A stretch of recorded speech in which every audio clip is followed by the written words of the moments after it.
धृष्टकेतुश्चैकितानः काशीराजश्च वीर्यवान् पुरुजित् कुन्तिभोजश्च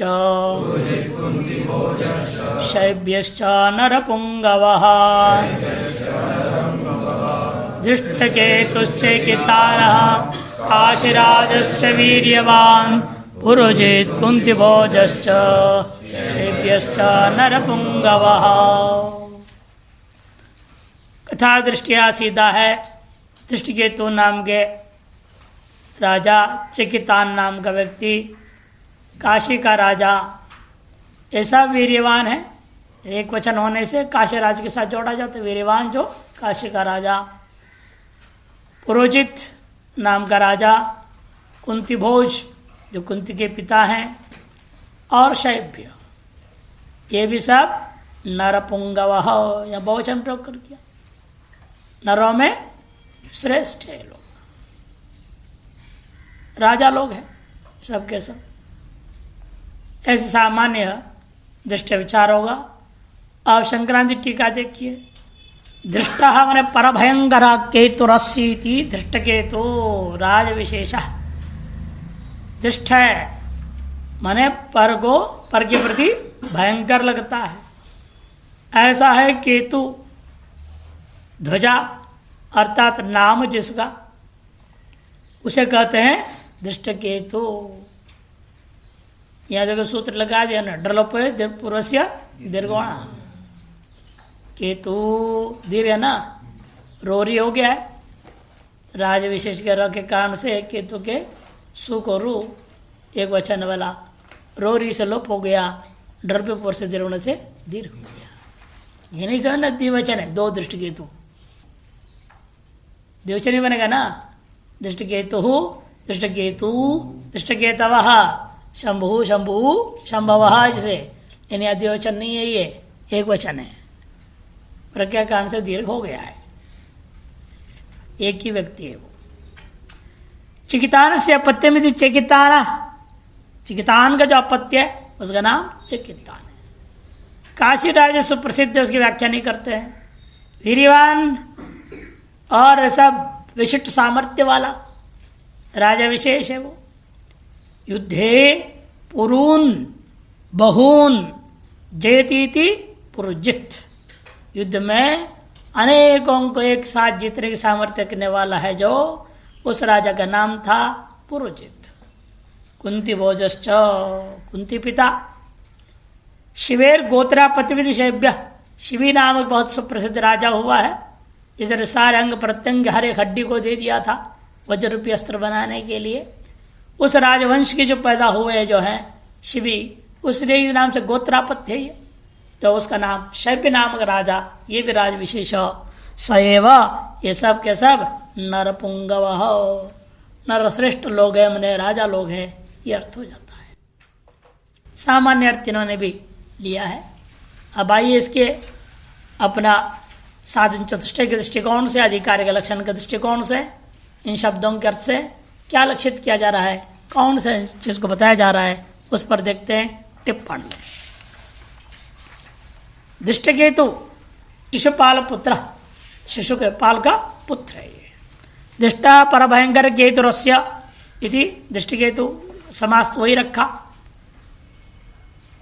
अर्थात लक्षित इससे है सत्य, पंचयमों में सत्य अथवा शम, सांचष्टय में शम। क्योंकि जो व्यक्ति अपने इंद्रियों का सम्यक नियंत्रण नहीं रखता है वो शिशु का पालन भी नहीं कर सकता, और शिशुपाल का पुत्र है, माने संयमी का पुत्र होने से महासंयमी होगा। जरूरी नहीं है राक्षस का पुत्र देवता, देवता का पुत्र राक्षस भी हुए हैं, इन सामान्यतः मान के चलते हैं। वह संयमी का पुत्र होने से वह भी संयमी था, अतएव सत्य प्रिय था मान करके सत्य का द्योतक है, एवं शम का भी द्योतक है। शम वह भी पंच ज्ञानेन्द्रिय और चार अंतःकरण नवों का पूरे का वह शमन करने वाला। चिकितान वृष्टिवंशी या यादव, यदु विशेष है, यादव है। किति धातु संशय अर्थ में होता है, किति संशय परेशु संशय उत्पादयती चेकिताना हो।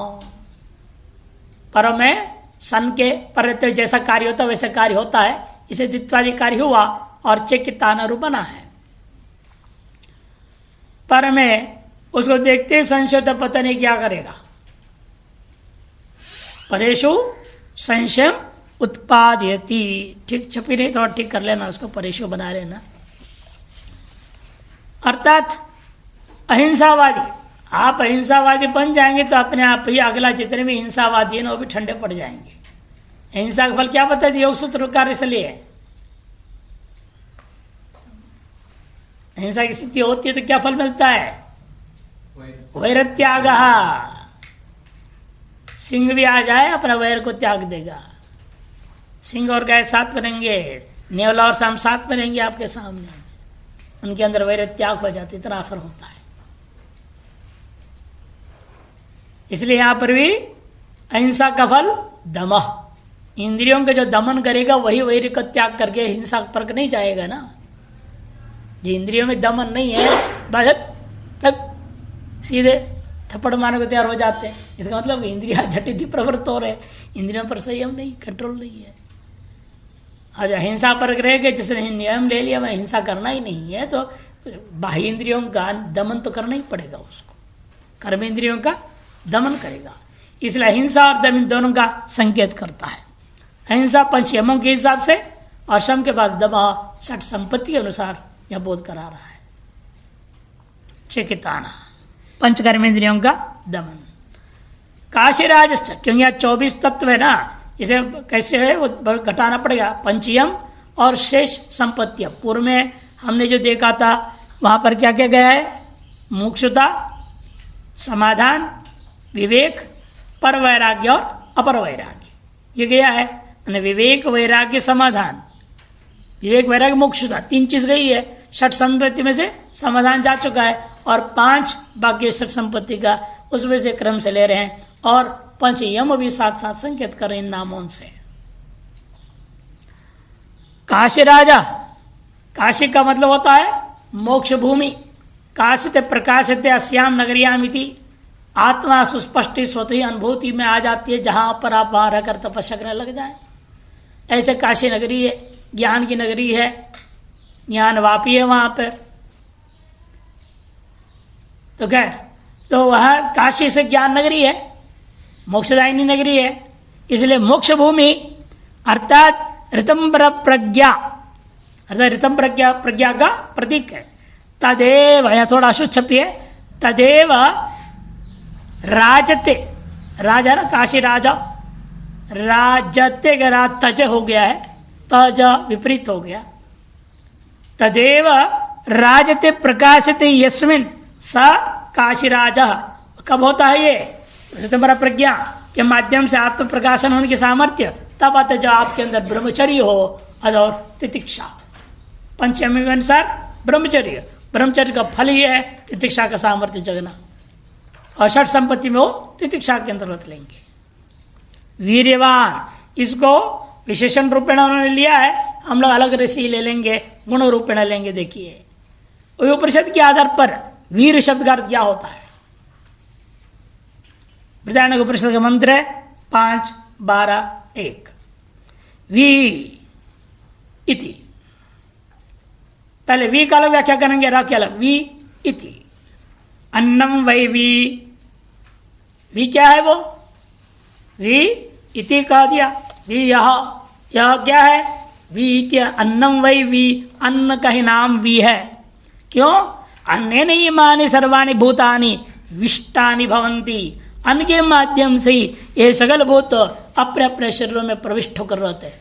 अन्न खाना बंद कर दे, सीधा ऊपर पहुंच जाएंगे। अन्न जल छोड़ेगा तो क्या होगा? आदमी खत्म हो जाएगा। अन्न के माध्यम से ही हम इस शरीर के अंदर एक तरह से प्रविष्ट होकर बैठे हुए हैं, इस जीवात पर बैठा हुआ है। और रमिति, रम, र का अर्थ क्या है? रमिति, प्राणो वै रम, प्राण का नाम रम है। प्राणे इमानि सर्वाणि भूतानि रमन्ते, प्राण में सकल भूत रमण करते हैं।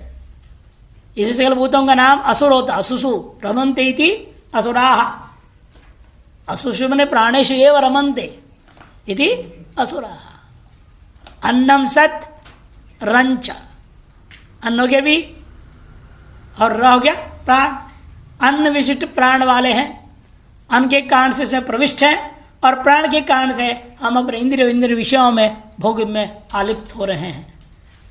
अतएव वीर का अर्थ हो गया कि अन्न विशिष्ट प्राण वाला, तस्मात् वीर। अथवा वीर कहते हैं तेजो बल विक्रांतान शूरानपि शत्रून विविध प्रकारेण ईरयति पलाययति, ईरयति माने पलाययति थी वीर, यहाँ लिखा नहीं, थोड़ा एक शब्द छूट गया, पलाययति, पलाययति लिख दो ईरयति के बाद, ईरयति गुण कर देना चाहिए। प्रकारेण नेरयति, प्रकारेण दीर्घ ई है, बहुत कराने में जान के अलग किया, बिना संधिकारी किए, इन समझना चाहिए। तेज बल विक्रांतान, तेज और बल से जो अत्यंत विक्रमी है, विक्रम वाले हैं शूर लोग, उन शत्रुओं को भी विविध प्रकार से शस्त्रों का प्रयोग करता हुआ ईरयति पलाययति, युद्ध में छोड़ के भागने को मजबूर करता है जो, उसका नाम वीर। तार्श वीर सामर्थ्य तस्य कर्म वीर्यम तदस्य स्थिति वीर्य, तार्श कर्म का नाम वीर्य है, तार्श वीर्य वाले का नाम वीर्यवान। सात्विक अहंकार लक्षित हो रहा है इसे, सात्विक अहंकार, जो सात्विक अहंकार होता है उसके सामने राजस्थान से अहंकार वाले टिक नहीं पाते, आंख मिला के बात भी नहीं कर सकते, क्योंकि इतने सत्यनिष्ठ है, हिंसानिष्ठ है, ब्रह्मचर्य युक्त है, और आपके अहंकार सात्विक यदि है फिर आपके सामने कोई खड़ा ही नहीं हो पाता है। कहीं को है तो छोटे महाराज जी को देख के लोग डरते थे, पता नहीं क्यों डरते थे, वो तो किसी बोलते भी नहीं, वोच भी नहीं, शांत बैठे रहते थे, लेकिन कहते नहीं उनके सामने जाने से डर लगता है। अरे वो तो डराने वाले थोड़े हैं। कई लोग हम समझे कि बाद में, पहले बार समझ में नहीं आ रही थी, बात सुनता था, कई महात्माओं से भी सुना ऐसे क्यों है, हम लोग तो जाते थे आराम से बैठते थे, आनंद आता था, इन्हें क्यों डर लग रहा है। मैंने खुद से गड़बड़ है, खुद गड़बड़ लोग है, इसे उनके सामने टिक नहीं पाते, डरते थे।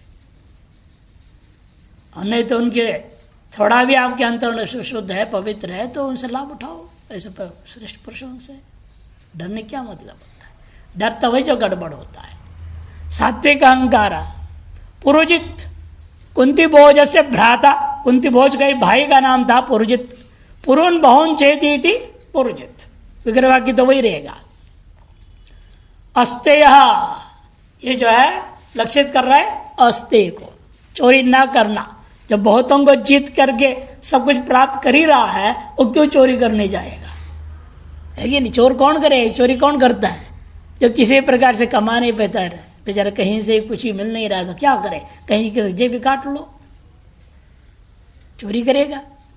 और जो सभी को जीत रहा है, राज्य को जीत रहे, सब प्रकार ऐश्वर्य प्राप्त कर रहा है, वो चोरी क्यों करेगा।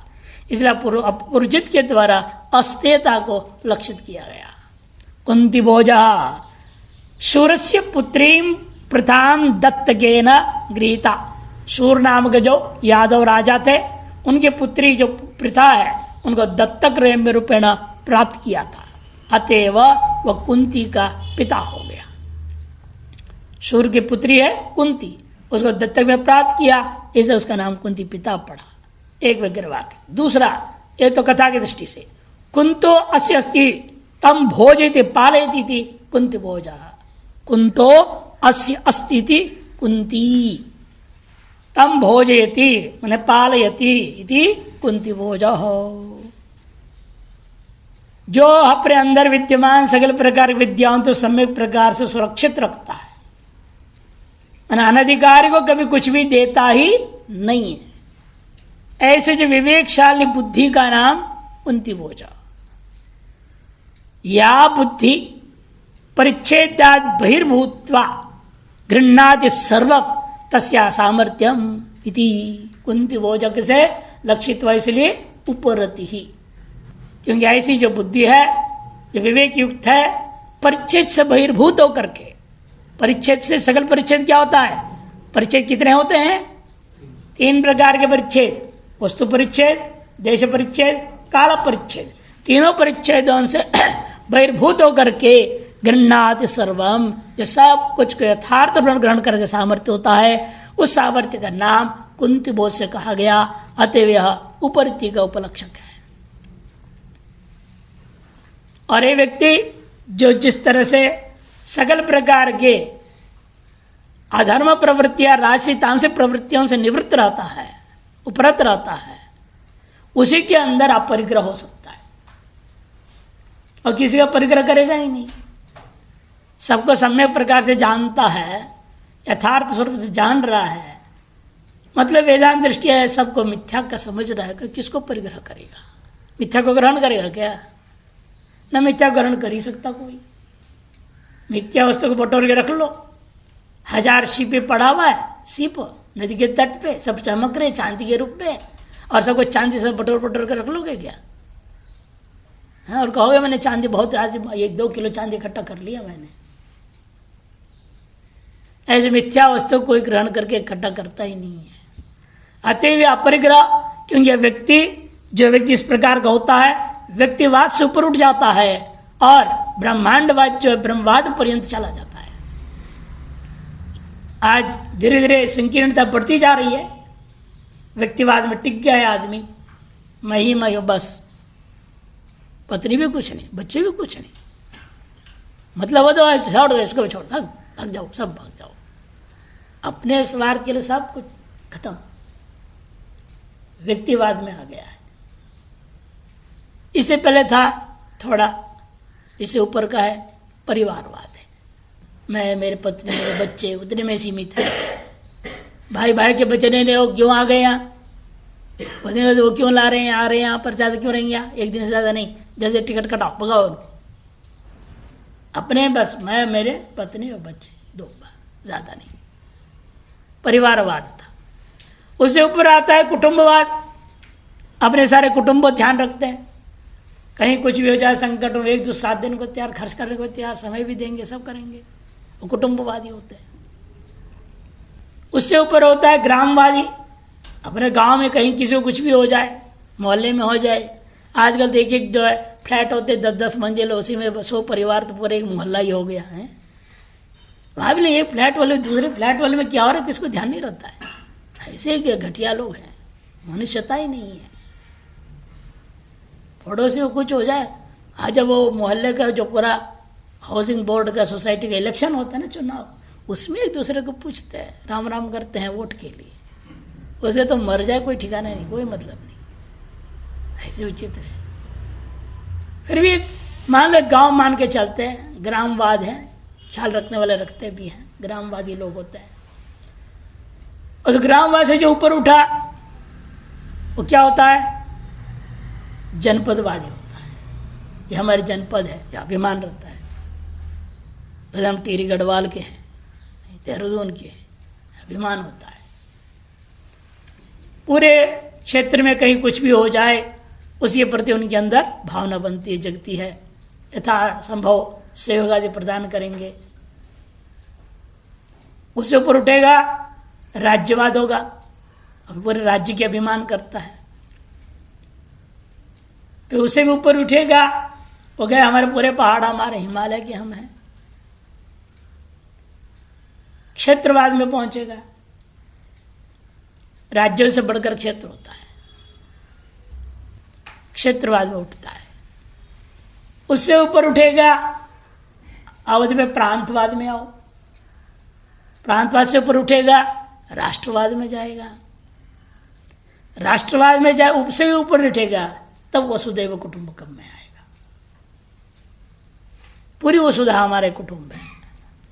उससे ऊपर उठेगा, ब्रह्मांड पूरे मेरा कुटुंब है, पूरे ब्रह्मांड में कहीं कुछ होता है वो ध्यान रखता है। उसके लिए कुछ भी कहीं पता चल गया, वहां ये हो रहा है, वो हो रहा है, यहाँ तक तो कुछ को पता ही नहीं चलता कहाँ क्या हो रहा है, वो योग्यता ही नहीं रह गई, पहले तो था, किसी भी लोग में कहीं उटल पतल हो रहा है तो यहाँ महसूस होता था लोगों को, उसे यज्ञ पूजा पाठ करने लग जाते तो वहाँ शांति हो जाए। तो ब्रह्मांडवादी थे। उसके बाद आता है ब्रह्मवाद। पूरे ब्रह्मांड ही मिथ्या हो जाए तो बचेगा क्या? अंत में आता है ब्रह्मवाद। इस तरह से व्यक्तिवाद से ब्रह्मवाद पर्यंत गति वाला जो होता है वह व्यक्ति निश्चित रूपेण अपरिग्रही हो जाता है, उसे अपरिग्रह लक्षित हो जाता है। यम 5 हो गया और शेष 6 संपत्ति में से सारी संपत्ति भी समाप्त हो गए। अब 5 नियमों के लिए अगला श्लोक आरंभ होता है। युधामन्युश्च विक्रांत उत्तमौजाश्च वीर्यवान सौभद्रो द्रौपदेयाश्च सर्व एव महारथाः। युधामन्युश्च विक्रांत उत्तमौजाश्च वीर्यवान सौभद्रो द्रौपदेयाश्च सर्व एव महारथाः। युधामन्यु नाम का राजा थे, विक्रांत नाम के राजा, उत्तमौजा, उत्तमौज नाम का पांचाल है राजा, पंचाल देश का राजा पांचाल। और ये भी वीर्यवान विशेषण पर ले सकते हैं या लक्षण पर भी ले सकते हैं। सुभद्रा का बेटा सौभद्रा अभिमन्यु और द्रौपदी के 5 बेटे द्रौपदेया सर्वैव महारथा। इनमें से प्रत्येक व्यक्ति महारथी थे। यहां तक पूरे आपकी 24 संख्या पूरी हो जाती है। 24 तत्व है पांडव सेना में, तत्व का प्रतीक है, और वह भी कृष्ण के कारण से चेतन युक्त है, केवल जड़ात्मक नहीं है। अत्र शूरा महेश्वास, अत्र से शुरू किए थे, अत्र से लिया गया था जो विष्णु भगवान। विष्णुना त्रातयति अत्र अहमन विष्णु तेना त्रातः इति अत्र। युधामन्यु, युधायाम मन युद्धे मन्यु कोपवेगो यस्य स युधामन्यो।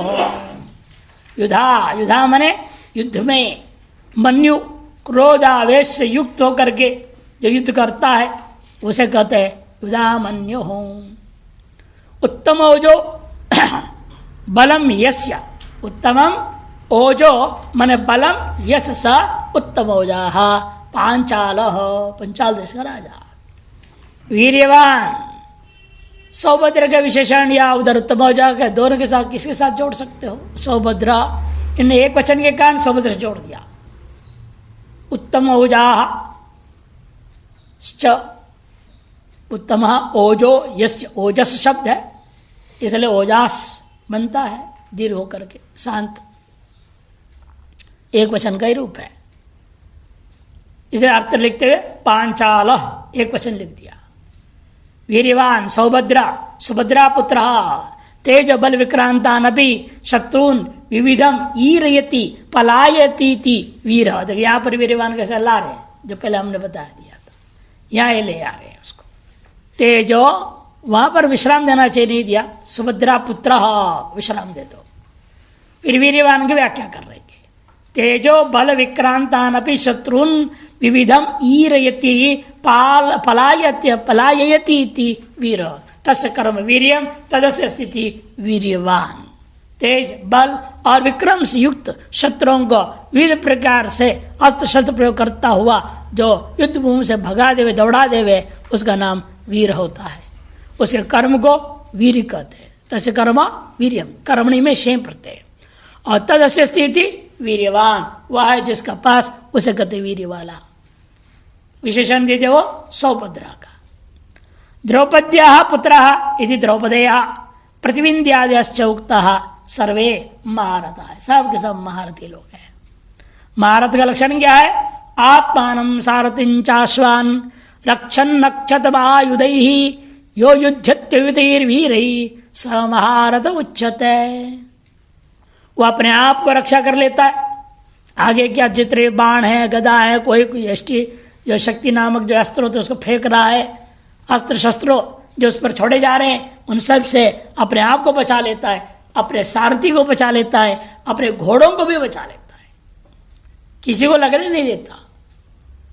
ऐसे युद्ध करने की सामर्थ्य वाला आत्मानम सारथिम अश्वान रक्षण अक्षतम।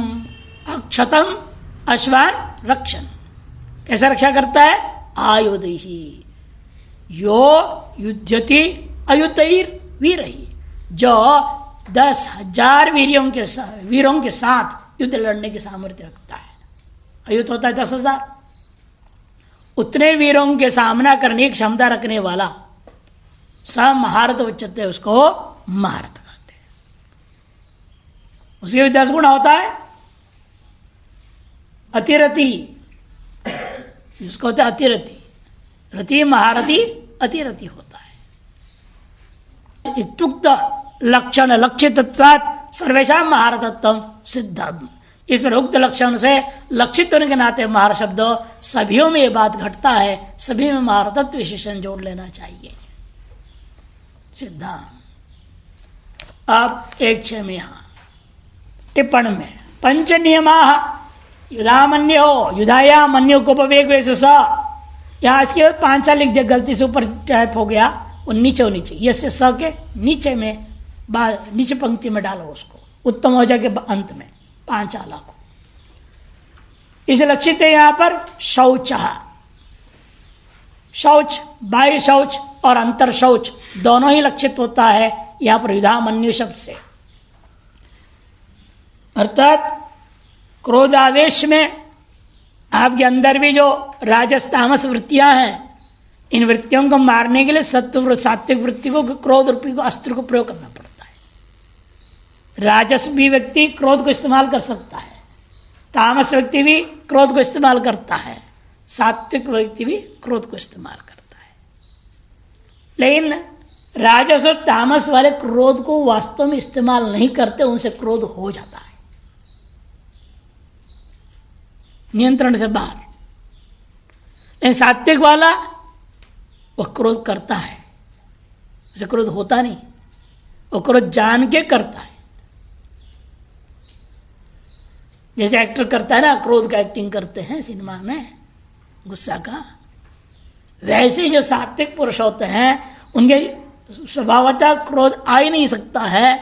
जब अधर्म बहुत ज्यादा होने लग जाए उसके सामने, तब भगवत प्रेरणा के अंदर क्रोध अपने आप अस्त्र रूप में प्रयोग करता है।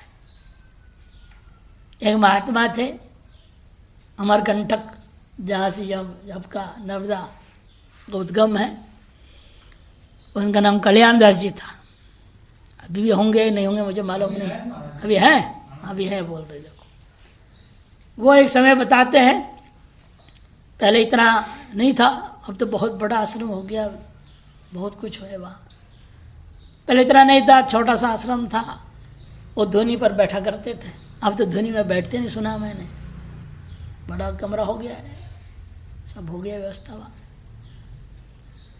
तो वहाँ पर रोजाना रात्रि 9 से 10 बजे उनका नियम था। इसे 9 बजे से पहले सब बोलते चल जाए यहाँ, सब जो कोई नहीं बैठ सकता था उनके पास। ठीक 9 बजे सारे नौकर आएंगे और उनको पंचम वेद प्रयोग करते थे, खूब गालियां देते थे, इतना गुस्सा करते थे, ऐसे लगता था बस ब्लड प्रेशर बहुत हाई हो गया है। फिर अब चल जाओ सब, सगन मत दिखाओ मेरे को, डांट फटकार करके भगा देना। फिर सब चले जाते, देखते तो सब चले गए, हंसते रहते थे। आज अब ठिकाने लगा दिया हूं, अब कोई चोरी नहीं होगा यहाँ पे। नहीं तो और पूछो ऐसे क्यों करते, ऐसे ना करो। तो ऐसे लोग हैं, यहाँ पाओगे ना, एक कटोरी नहीं मिलेगी, गिलास नहीं मिलेगा चाय पीने को, सब लेके चल जाएंगे। ऐसा क्षेत्र है, इसे डांट फटका डरा कर रखना पड़ता है। अब वो रोजाना 1 घंटा में अपने क्रोध को इस्तेमाल करता हूं। होता थोड़ी था, उनको करना पड़ता, एक्टिंग करते थे। अब बोलते थे अब वो चले गए, अब सब ठीक रहेगा, आश्रम ठीक ठाक रहे, कोई आज रात्रि चोरी नहीं होगी, सब सही चलेगा। और हम अब भाई 1 घंटा जो नाटक किए हैं उसके थोड़ा राम राम करना पड़ेगा। 10 से 11 विशेष जप करते थे, तब 11 बजे लेटते थे धुनी परी। ऐसे एक समय उनका चला था। ऐसे सात्विक पुरुष क्रोध किस तरह से करते हैं, होता नहीं उनको, और भाग्य में हो जाता है, अपने आप आ जाता है और धड़बड़ हो जाता है, उल्टा साल्टा काम हो जाता है। यह अंतर होता है।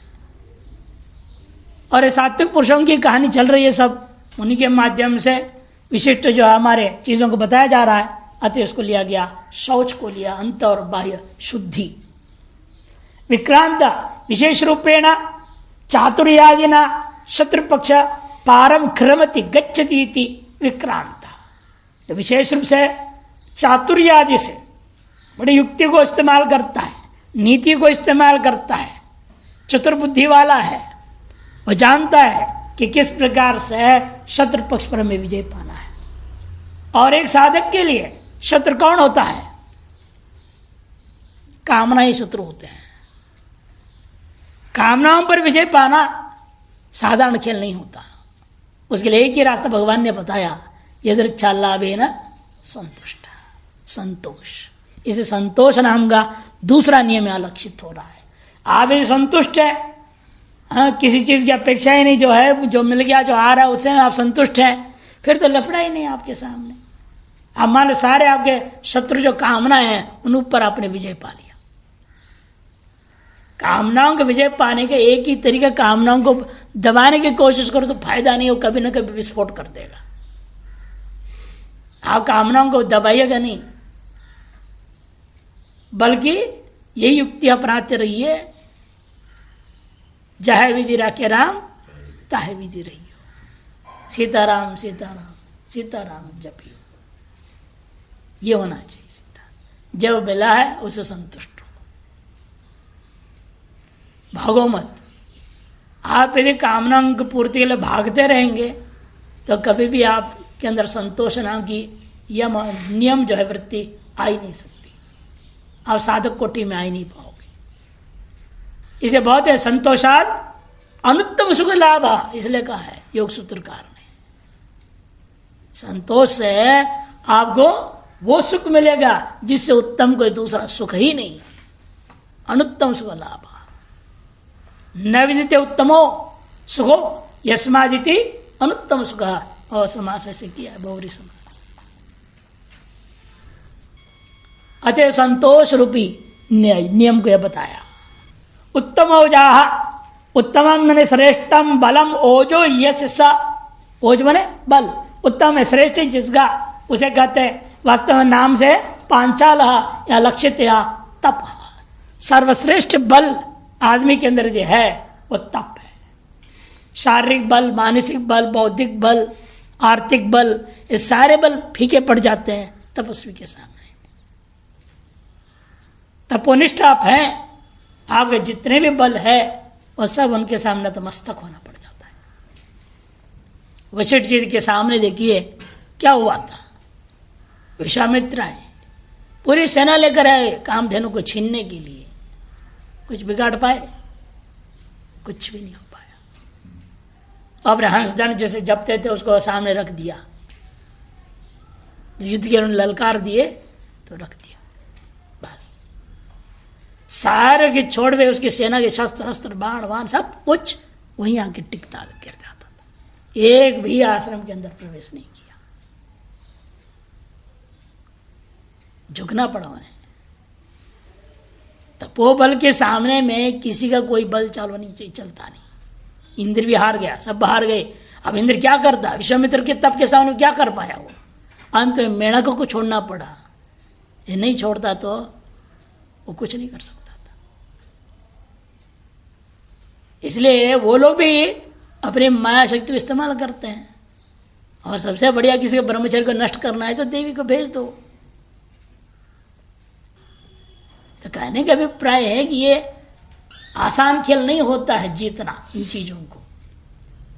इसलिए तप लक्षित होता है। उत्तम सर्वोत्तम बल यदि संसार के अंदर किसी के पास है तो वो एकमात्र तप होता है। वो लक्षित हुआ। वीर्यवान का पूर्वोक्तार्थ ले लीजिएगा, विशेषण पर की ले लो, कोई दिक्कत नहीं। वीर्यवान का सौभद्रो सुष्टु भद्रम कल्याणम भवति यया सा सुभद्रा, सम्यक कल्याण होता है जिससे, उसमें इसका नाम सुभद्रा माने ब्रह्म विद्या। तस्यापत्यम सौभद्रो अभिमन्यु, वो क्या है? वो स्वाध्याय, एकमात्र स्वाध्याय है। शौच संतोष तप स्वाध्याय ईश्वर प्रणिधान, ये पंच नियम होता है स्वाध्याय के। स्वाध्याय के बिना ब्रह्म विद्या प्राप्त नहीं हो सकती है, आपको सुभद्रा प्राप्त नहीं होगी। इसे सुभद्रा को पाने के लिए मां को अपने हाथ में लेने के लिए उसके बेटे को पकड़ना पड़ता है, और बेटा है स्वाध्याय। नित्य स्वाध्याय अभ्यास करो, ब्रह्म विद्या कैसे नहीं आएगी आपके पास? अवश्यम भावी प्राप्त हो जाएगी। इसका लक्षित हुआ स्वाध्याय। शेष कल देखो।